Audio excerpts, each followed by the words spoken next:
नमस्कार, मैं कमलेश कुमार राय।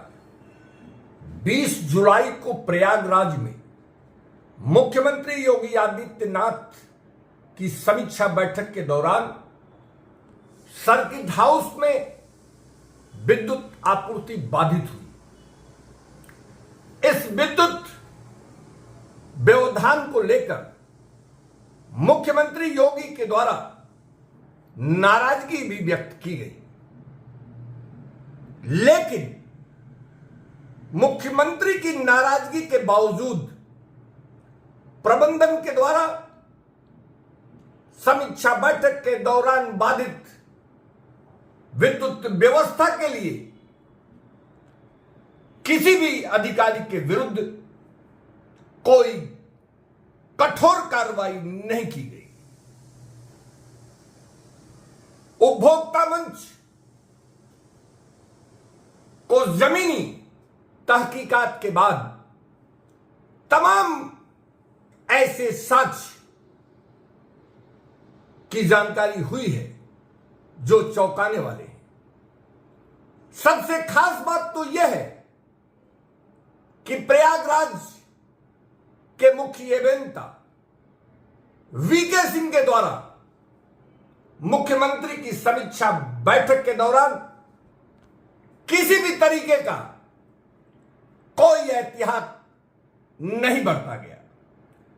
समीक्षा बैठक के पूर्व न तो उनके द्वारा विद्युत आपूर्ति को लेकर संबंधित अधिकारियों से कोई बैठक की गई और न ही समीक्षा बैठक के बाद विद्युत व्यवधान के लिए किसी व्यक्ति की जिम्मेदारी ही साबित करने में प्रबंधन की मदद की गई। इसके विपरीत जानकारी के मुताबिक मुख्य अभियंता प्रयागराज के द्वारा अपने अधिकारियों को बचाने के लिए लीपापोती जैसी कार्यशैली अपनाई गई। प्राप्त जानकारी के मुताबिक प्रयागराज में 20 जुलाई को मुख्यमंत्री की समीक्षा बैठक के दौरान जनरेटर में तेल ही गायब था। चौंकाने वाले साक्ष्य तथ्य उपभोक्ता मंच को सर्किट हाउस, पीडब्ल्यूडी और बिजली विभाग से जुड़े लोगों से लंबी बातचीत के बाद यह जानकारी मिलने में कामयाबी मिली।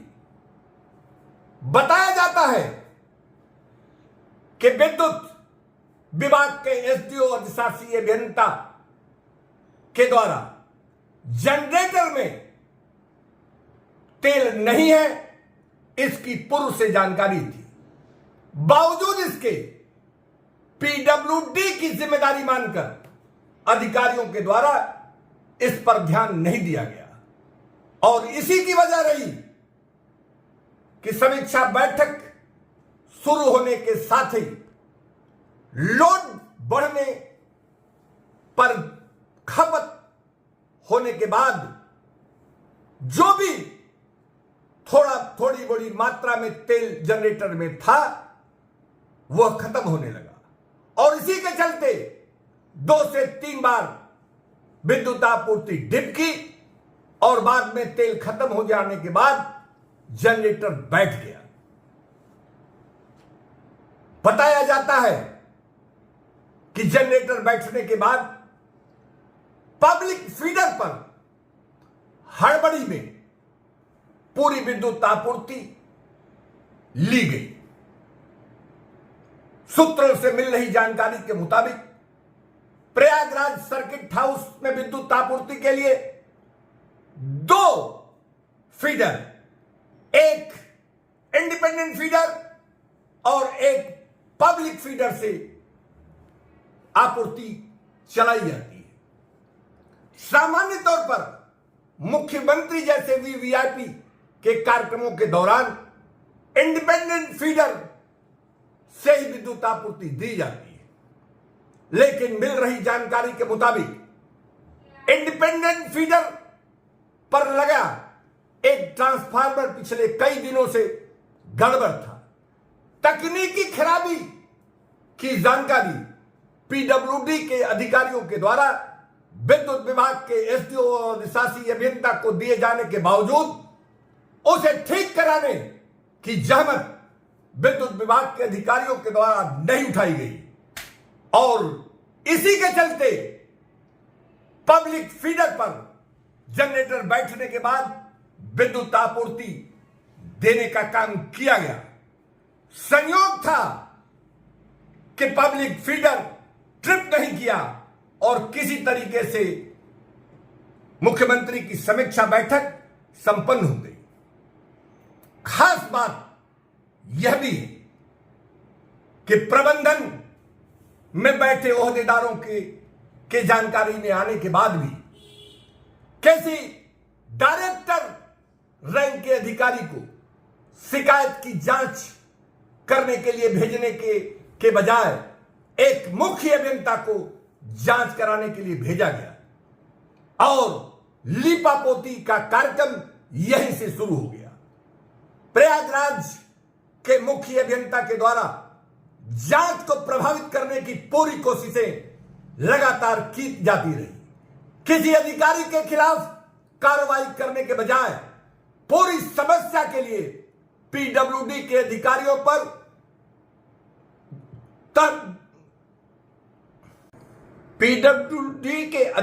पर तोहमतें डालने की कोशिशें की जाती रही।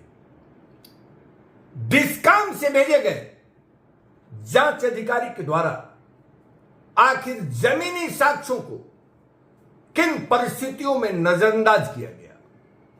अपनी जांच रिपोर्ट में इन तथ्यों को उनके द्वारा छिपाया गया या छिपवाया गया, यह महत्वपूर्ण और जांच का विषय बनता है।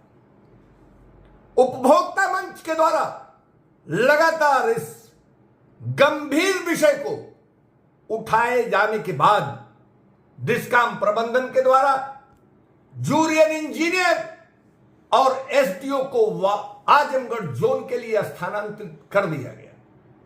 आखिर अधिशासी अभियंता, अधीक्षण अभियंता और मुख्य अभियंता को किन वजहों से इसके लिए उन्हें दंडित नहीं किया गया, यह भी देखना महत्वपूर्ण है। सीधे तौर पर जूनियर इंजीनियर, एसडीओ और अधिशासी अभियंता मेवहाल इसके लिए जिम्मेदार माने जा रहे हैं। मुख्य अभियंता की भी जिम्मेदारी उनकी भी महत्वपूर्ण देखी जा रही है। जानकारी के मुताबिक 23 जुलाई को डिस्काम प्रबंधन के द्वारा जूनियर इंजीनियर और एसडीओ को आजमगढ़ जोन स्थानांतरित किए जाने के बावजूद 8 दिन तक उन्हें अनावश्यक रूप से रोके रखा गया। अधिशासी अभियंता अनिल आहूजा के द्वारा उपभोक्ता मंच के सवाल के जवाब में बताया गया कि रेवेन्यू रियलाइजेशन के लिए एसडीओ ईडी मिश्रा को रोके गया था और 31 जुलाई को उन्हें रिलीव किया गया। सवाल उठना लाजिमी है कि जूनियर इंजीनियर और एसडीओ को आखिर सख्त कार्रवाई से बचाने का औचित्य क्या है। लोगों का यह भी कहना है कि 31 जुलाई तक ईडी मिश्रा को रिलीविंग से बचाए रखने के लिए उनकी पैरोकारी कराना मुख्य रूप से मुख्य अभियंता प्रयागराज की देन थी। मुख्य अभियंता प्रयागराज के द्वारा लगातार इस बात की कोशिशें की जाती रही कि किसी भी स्थिति में एसडीओ को आजमगढ़ जोन के लिए न जब भेजा जाए। दूसरी तरफ विभागीय सूत्रों का कहना है कि स्थानांतरण होने के तत्काल बाद एसडीओ ईडी मिश्रा के द्वारा मेडिकल ईआरपी पर अप्लाई कर दिया गया था। स्थानांतरण के बाद ऐसे मेडिकल के आवेदनों को कभी भी इंटरटेन नहीं किया जाता, लेकिन अधिशासी अभियंता अनिल आहूजा के द्वारा विभागीय सूत्रों के मुताबिक एसडीओ ईडी मिश्रा के मेडिकल एप्लीकेशन को जो ईआरपी पर दिया गया था उसे ऊपर फॉरवर्ड करने के बजाय अपने स्तर पर रोके रखा गया और 31 जुलाई को उनकी रिलीविंग की गई।